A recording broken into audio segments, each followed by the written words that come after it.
We want to get straight to breaking news coming down in just the last 5 minutes. The U.S. reportedly striking Iran directly. We want to go straight to News Nation's Libby Dean, live at the White House. Libby, what are we learning? President Trump announced this on social media moments ago, Natasha, saying that the U.S. has joined Israel on its fight against Iran, striking nuclear facilities, 3 nuclear sites within Iran. I want to read the statement in full for our viewers from the president. He says, "We have completed our very successful attack on 3 nuclear sites in Iran, including Fordow, Natanz, and Esfahan. All planes are now outside of Iran airspace. A full payload of bombs was dropped on the primary site, Fordow. All planes are safely on their way home." We were tracking this throughout the day, Natasha, those B-2 bombers that were headed there, and he is now saying they have attacked Fordow. This post goes on to read, "Congratulations to our great American warriors. There is not another military in the world that could have done this.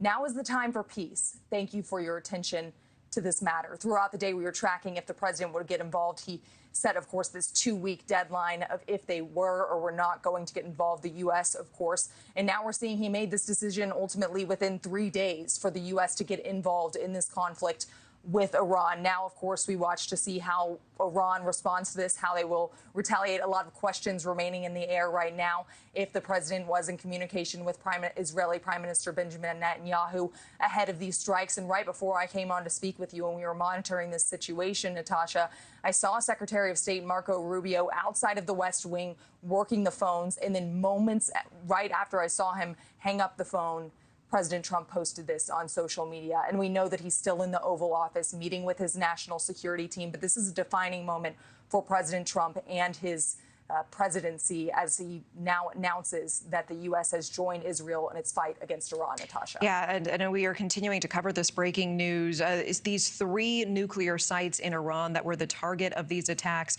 Does it seem from preliminary information that Fordow, though, was the primary target here? President Trump describing a full payload of bombs. What are we learning about that? Yeah, you saw that, Natasha, in the end of that post there, specifically talking about Fordow and how a full payload of bombs was dropped on the primary site, Fordow. And throughout the week, this was something we were tracking. Fordow, this site that President Trump acknowledged the Israeli arsenal did not have the strength to go all the way underground and fully destabilize this site in Fordow. And moving forward, of course, this was something that the U.S. was very adamant on, that Iran cannot have a nuclear weapon. And Fordow was, of course, a primary site of them building this nuclear weapon in Iran. We're, of course, going to continue and watch what the developments are out of Iran tonight as we monitor the president still in the Oval Office with his national security team, likely going to be a late night here at the White House, Natasha. Yeah, certainly. And it seems that that primary facility where Iran was conducting uranium enrichment, any confirmation so far on if those attacks were successful in actually penetrating deep enough into that entire tunnel system, that deep bunker where the uranium enrichment was taking place?